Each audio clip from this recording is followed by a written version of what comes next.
What is all over you? Why do you have fuzz all over you? Say hi to the video. You're gonna leave me hanging? Hello everyone and welcome back to my channel, or welcome to my channel if you're new here. Hi, my name is Liz and today we're going to be talking about some 2025 new releases.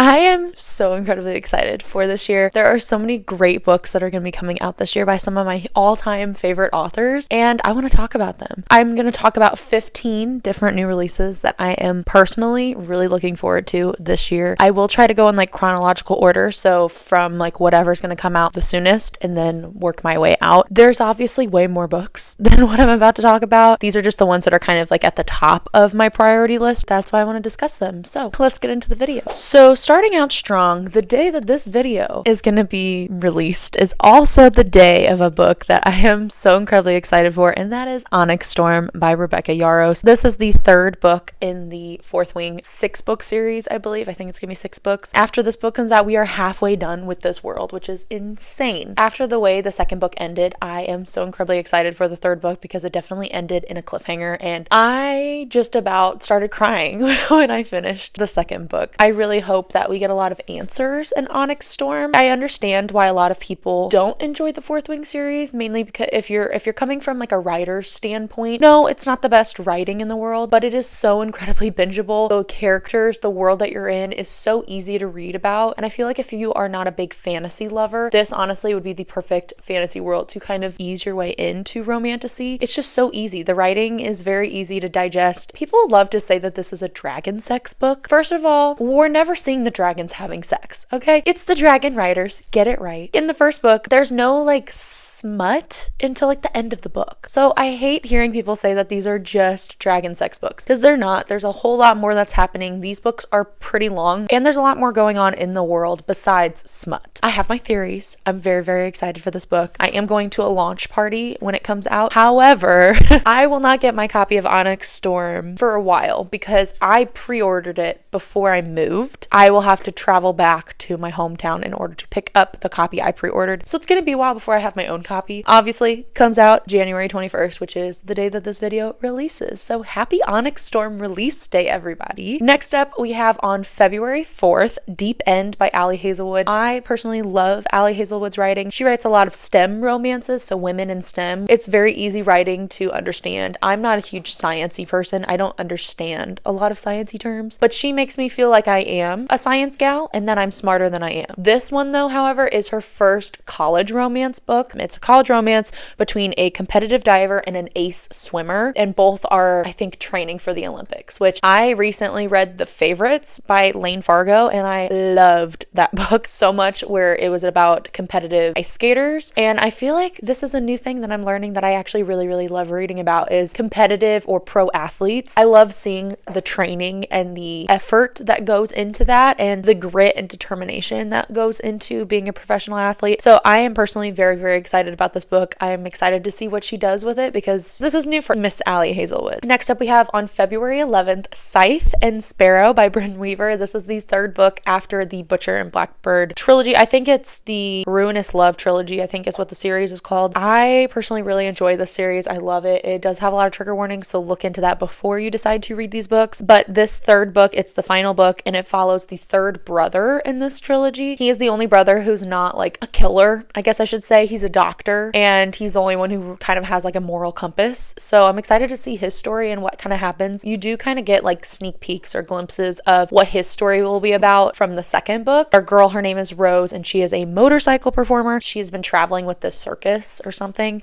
and she gets injured and needs help from the third brother who's a doctor. It'll be interesting to see how this world kind of wraps up. And on that same day, on February 11th, we also have First Time Caller by B.K. Borison. I love B.K. Borison's romance books. I read Love Light Farms. I've read In the Weeds. Both of them I really, really enjoyed. I feel like it's the perfect rom-com, and the writing style is so bingeable. All of her books center around like a small town, so you get that found family vibe. It's the kind of romance that I read and I'm like kicking my feet when I'm reading these books. Like it actually makes me react to what I'm reading, which doesn't happen a lot. This story follows a hopeless clueless romantic and also a jaded radio host. And I also know it's inspired by Sleepless in Seattle, so I think that'll be a really interesting take on a romance story. Next up on February 18th, we have Rebel Witch by Kristen Ciccarelli. This is the second book that comes after Heartless Hunter, which I read last year, gave 5 stars. Loved this book, loved this world that we're in. It follows a witch and a witch hunter. I like to compare the story to Bridgerton meets Robin Hood, and I still stand by that. I still feel like it gives off that vibe, but with the way that the first book ended, I'm really curious to see how she's going to continue on with this story. Don't know how long the series is going to be, but I'm very excited to continue on with these characters. Next up, we have on March 18th, Sunrise on the Reaping by Suzanne Collins. This is Haymitch's story from the Hunger Games. I am so incredibly excited. I'm really excited to see how she's going to do this. I'm wondering if she's going to do like a past and present timeline. Like, is she going to show Haymitch in the now and see what he's doing? Or if it's just strictly going to be all in the past in his story. We all kind of already know what happened. If you've read the Hunger Games books, you find out, I think in Catching Fire, what happens in Haymitch's game. Ever since I read that book, I knew I wanted a story on Haymitch. I wanted to see what happened to him during his games, because you know the outcome, you know exactly what happens, but I really want to see it from his perspective. So I'm very much excited about this story, and also it's coming out as a movie this year. Cannot wait to go watch that as well. Next, we have on April 1st, Say You'll Remember Me by Abby Jimenez. I love Abby Jimenez. She's one of my top favorite romance authors. All of her books, I feel like she does such a good job just giving you a really funny, bingeable rom-com, but at the same time, she layers in a lot of different family dynamics and trauma and issues that like most people will deal with or go through. She just handles it in such a sensitive way, and I just love reading her books. I feel like all of her characters are very fleshed out. Like, they all have their issues. No one is perfect and they have their flaws, but I actually really love reading those stories about those characters because it just makes them more real. This story follows a vet and a young woman who I guess comes into the vet with her animal, I'm assuming. It's also all in the same world as Part of Your World, Yours Truly, Just for the Summer. Those 3 books are all kind of interconnected. You see past characters within those books, and I know this one is in that same world as well. So I'm excited to see some of my past characters. In this story, the vet and the young woman, they have a bad first impression. However, they do end up spending a beautiful night together, but the girl's family is having issues or is in a crisis, and so she basically tells him, this is all we're ever going to have is this one night, and that is that. Next, on April 8th, we have Fearless by Lauren Roberts. So incredibly excited. This is the 3rd book after Powerless. I cannot wait to see what happens. I think this is the final book as well, which is very exciting. I love finishing series because then I have closure with my characters. With the way that Reckless ended, kind of saw that ending coming, but with the way that that ended, I'm so curious to see how she's going to wrap it up in Fearless. I know obviously there's going to be a happily ever after. There's no doubt in my brain that my characters aren't going to end up together, but I am excited to see the roller coaster that I'm sure we are about to go on to get to that happily ever after. Next up, on April 22nd, we have Great Big Beautiful Life by Emily Henry. I can confidently say that Emily Henry is my all-time favorite romance author. And I say romance in a looser term because I do feel like a lot of her books are more literary fiction, with just like a heavy romance side plot going on, kind of similar to Abby Jimenez. Her characters are so fleshed out. They have so many things going on. Like, the romance isn't usually like the center of the book. It's not like the focal point. It is like heavily talked about, but it is not like the main issue that's happening within the story. And I feel like her characters are just so real, and I love that. It follows 2 writers who are both competing for the chance to write the biography of this very famous woman. So she's like a legend in this world, and they're both invited to stay with this woman for 1 month as a trial run for her to pick who gets to write her biography. They're rivals. They're both competing against each other, so that's always fun to read about in a romance. Next, we have June 17th, and that is Sounds Like Love by Ashley Poston. This is the author of The 7-Year Slip, which I gave 5 stars last year. Love, love, love, love that book. I'm really excited to read this one, especially because just hearing the premise, I feel like this author, she just knows. She knows what we want to read about. I think the same can be said about all of her other books. Any synopsis you read by her about one of her books immediately makes you want to read it, and I think it's her superpower. This story follows a hit-making songwriter and a bitter musician. That's the love story that's going on. Our songwriter, she has writer's block, so she decides to travel back to her hometown. But while she's there, she starts to hear this kind of like imaginary song in her head, and she doesn't really know what's going on or where the song is coming from. Meanwhile, this very closed off, very arrogant man shows up into town, and he wants to sever this telepathic link that they have with each other. Very excited for this book. It sounds like so much fun. Ashley Poston does a great job of kind of integrating magical realism in all of her romance books.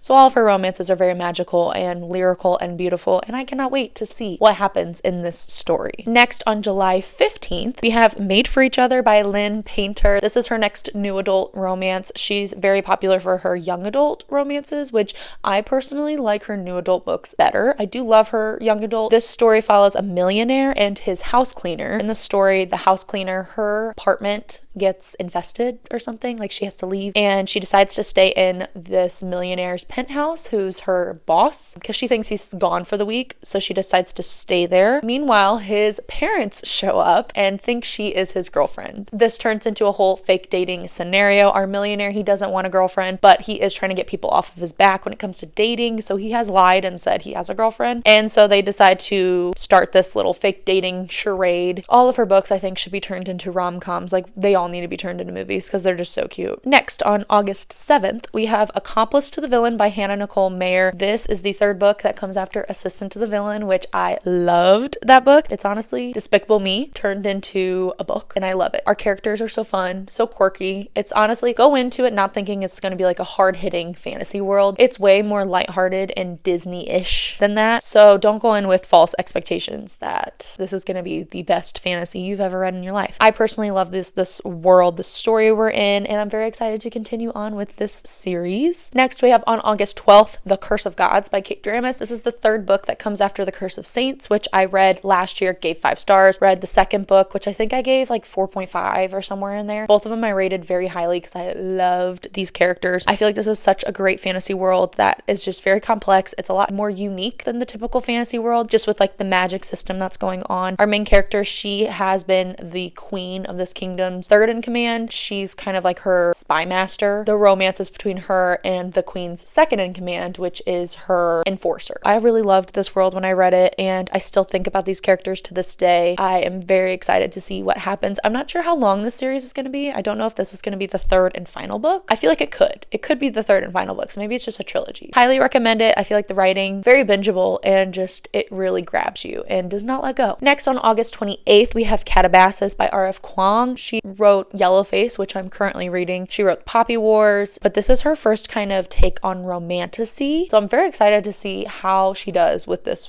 book. It follows 2 academic rivals who have to travel down to hell to save their professor's soul. I don't know. I know that this is the term Calabasas. It's a Greek term, and I know that it does follow like a story about like a hero who has to go down to hell to save someone. I don't know, but I am very excited about this one because it's R.F. Kuang and because it's her first romantasy. So I will definitely be giving this a read when it comes out in August. And the final book that I'm going to talk about today is on August 7th, The Ballad of Falling Dragons by Sarah Parker. This is the second book that comes out after When the Moon Hatched. I loved When the Moon Hatched. I gave it 5 stars this past year. It is a thicker book, I will say, and it is a lot of world building, but I don't know what's in this book. Honestly, when I read it, I flew through it. It was like 600 or 700 pages long. I read it in 2 days because I was hooked. I could not stop reading this book. I loved our characters. I loved this world. It felt like crack. Like I was addicted to this book, and I'm so excited to see what happens in the second book. When the first book ended, I was in shock, and it honestly was everything I wanted and more. Our characters, I loved our main character. I love that it involves dragons, and I cannot wait to read the second book and see what happens. If you have a fantasy world that you are tempted to start this year, you should read When the Moon Hatched. This was such a great book. Go into it though knowing you are going to have a lot of world building. It's still fast paced. Even with the world building, it was constant action from start to finish. And those are all of the books that well, not all of the books, but those are the top 15 new releases that I will be looking out for in 2025. I'm so excited for this year. These books are going to be so good. I cannot wait. These are some of my favorite authors, and they're coming out with new stuff, and I will just read anything that these authors will give me. Please write write faster. I know that's harsh, but please write faster. I need these books like now in my hands. I really wish I read faster as well, because the amount of books that I want to consume this year, it's a problem. It truly is. I cannot wait to take you all along with me as I read these books. Some of these, I have 5-star predictions. I think some of these might be 5 stars. So we shall see. Thank you guys so much for watching. I hope you enjoyed. Hopefully this gave you some new books to look out for in this upcoming year, and I will see you guys in my next video. Happy reading. Bye.